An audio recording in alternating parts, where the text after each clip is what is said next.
ഓം ശ്രീമാതാ ശ്രീ മഹാരാജ്ഞി ശ്രീമസിംഹാസനേശ്വരി ഭഗവതി. അതിശ്രേഷ്ഠമായ ലളിതാ സഹസ്രനാമത്തിൻ്റെ ആദ്യത്തെ 3 നാമങ്ങളാണ് ഞാൻ ചൊല്ലിയത്. പലരും ചൊല്ലുന്നത് ഓം ശ്രീമാതാ ശ്രീ മഹാരാജ്ഞി. ശ്രീ എന്നാണ് ശ്രീക്ക് പകരം ഉപയോഗിക്കുന്നത്. ശ്രീ തന്നെ ഉപയോഗിച്ച് ശീലിക്കണം. ഭഗവാന്റെ പത്നിയായിട്ടുള്ള സതീദേവിയുടെ കഥയിൽ നിന്ന് വേണം ശരിക്കും ലളിതാ സഹസ്രനാമത്തിൻ്റെ മാഹാത്മ്യം വർണ്ണിച്ചു തുടങ്ങേണ്ടത്. ദക്ഷപ്രജാപതിയായിരുന്നു സതീദേവിയുടെ അച്ഛൻ.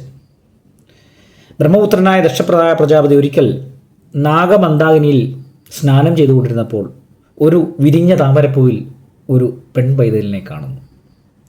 ഭഗവതിയുടെ അവതാരമായിരുന്നു ആ പെൺപൈതൽ. ഇത് കണ്ട് ആ തേജസ്വിനിയായ ആ പെൺപൈതലിനെ കണ്ട് സന്തോഷപൂർവ്വം ദക്ഷപ്രജാപതി തൻ്റെ ഭാര്യയായിട്ടുള്ള സ്വയംഭൂമനുവിൻ്റെ മകളായ പ്രസൂതിയെ ഈ കുട്ടിയെ ഏൽപ്പിക്കുകയാണ്. അവർ അതിനെ വളർത്തുകയാണ്, ഭഗവതിയെ വളർത്തുകയാണ്. യഥാർത്ഥത്തിൽ ഭഗവതിയുടെ വളർത്തച്ഛനും വളർത്തമ്മയുമാണ് ദക്ഷപ്രജാപതിയും അതേപോലെ പ്രസൂതി ദേവിയും. അങ്ങനെ 5 വയസ്സ് കഴിഞ്ഞപ്പോൾ തന്നെ ഈ പെൺകുഞ്ഞ് തൻ്റെ വരനായി ഭഗവാൻ പരമേശ്വരനെ കാമേശ്വരനെ കാണുകയാണ്. ഭഗവാനെ വരനായി ലഭിക്കുവാൻ വേണ്ടി തപസ് ചെയ്യുന്ന സതീദേവിയുടെ ആ ഇച്ഛയ്ക്ക് വളരെ ഭംഗം വരുത്തുവാനും ദേഷ്യവുമാണ് ആർക്ക്? നമ്മുടെ ദക്ഷപ്രജാപതിക്ക്. കാരണമുണ്ട്. ദക്ഷപ്രജാപതിക്ക് പരമേശ്വരനെ ഇഷ്ടമല്ല. തൻ്റെ അച്ഛനായുള്ള ബ്രഹ്മാവിൻ്റെ ഒരു ശിരസ് ഭഗവാൻ അറുത്തുമാറ്റിയതിൽ നുള്ളിയെടുത്തതിൽ ഈ പറയുന്ന ദക്ഷപ്രജാപതിക്ക് വലിയ വിദ്വേഷമുണ്ട് ഭഗവാനോട്. ആ കഥ അറിയാമല്ലോ. ശിവലിംഗത്തിൻ്റെ അഗ്രം കണ്ടെത്തി എന്ന് കള്ളം പറഞ്ഞതിൽ ക്ഷോഭിച്ച് പരമേശ്വരൻ ബ്രഹ്മാവിൻ്റെ ഒരു ശിരസ് നുള്ളിയെടുക്കുകയാണ്. അതിൽ ബ്രഹ്മഹത്യാ പാപം ഉണ്ടാവുകയും അതിന് പ്രായശ്ചിത്തമായി അദ്ദേഹം തപസ്സിലേക്ക് പോവുകയൊക്കെ ഉണ്ടായി. ഈ ഭഗവാന്റെ തപസ് ഇളക്കുവാൻ വേണ്ടി സതീദേവി ഒരു വലിയ തപസ്സിലേക്ക് പോവുകയാണ്. ആഹാരവും മറ്റും ഉപേക്ഷിച്ചുകൊണ്ട് അവൾ അവസാനം ഒരു ബില്ലുപത്രം മാത്രം ഭക്ഷിച്ചുകൊണ്ട് തപസ്സിൽ മുഴുകുകയാണ്, ഭഗവാനെ വരനായി ലഭിക്കുവാൻ വേണ്ടി, ഇഷ്ടപ്രാണേശ്വരനാകുവാൻ വേണ്ടി. അവസാനം ആ ബില്ലുപത്രവും ഉപേക്ഷിക്കുകയാണ്.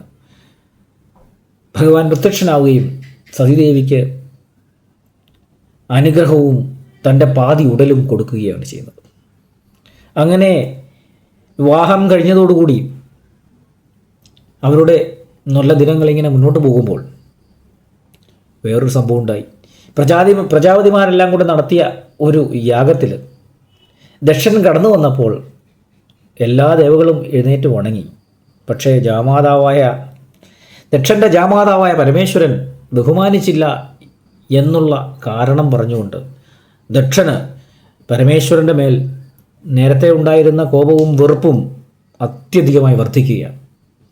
അത് ഇങ്ങനെ നുരഞ്ഞു പൊന്തി പരമേശ്വരനെ ഭഗവാനെ ഒന്ന് അപമാനിക്കുവാൻ വേണ്ടി അദ്ദേഹം ഒരു വലിയ യാഗം നടത്തുകയാണ്, ദക്ഷയാഗം. ഈ ദക്ഷയാഗത്തിൽ പരമേശ്വരനും സതീദേവിയും ഒഴിച്ച് തൻ്റെ മകളും ജാമാതാവുമായിട്ടുള്ള അവരെ 2 പേരെയും ഒഴിച്ച് ബാക്കി എല്ലാവരെയും ക്ഷണിക്കുകയും ആ ദക്ഷയാഗം ത്രിലോകങ്ങളിലും വലിയ സംഭവമായി പടരുകയും ചെയ്തു.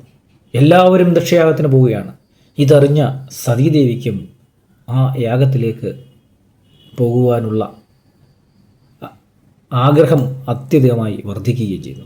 തൻ്റെ ഭർത്താവായിട്ടുള്ള പരമേശ്വരനോട് ഈ കാര്യം ഉന്നയിക്കുകയാണ് ഭഗവതി.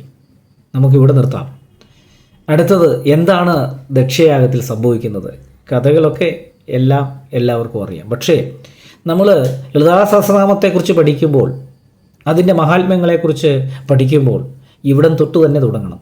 കാരണം എത്ര മനോഹരമായിട്ടാണ് ഒരു പ്രേമകാവ്യം ഈ സതിയുടെയും അതേപോലെ ഭഗവാന്റെയും ശംഭുവിൻ്റെയും ആ കാര്യത്തിൽ ഉണ്ടായിരിക്കുന്നത്. ഇനിയുള്ള ആ ദക്ഷയാഗം, അതിനുശേഷം ഉണ്ടാകുന്ന ചില സംഭവങ്ങൾ, ആ സമയത്ത് ശംഭുവിൻ്റെ മാനസികമായ ചില വ്യാപാരങ്ങൾ, ഒരു മനുഷ്യൻ്റെ മുന്നിൽ ഒരു മനുഷ്യനായി എത്ര ഹൃദയം നുറങ്ങുന്ന രീതിയിലാണ് ഭഗവാൻ അവിടെ നമുക്ക് മുന്നിൽ ഒരു നാടകമാടിയിരിക്കുന്നത്, അല്ലെങ്കിൽ ഒരു ലീലയാടിയിരിക്കുന്നത്.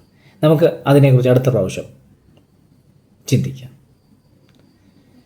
ഓം ശ്രീമാതാ ശ്രീ മഹാരാജ്ഞി ശ്രീമത്സിംഹാസനേശ്വരി ഭഗവതി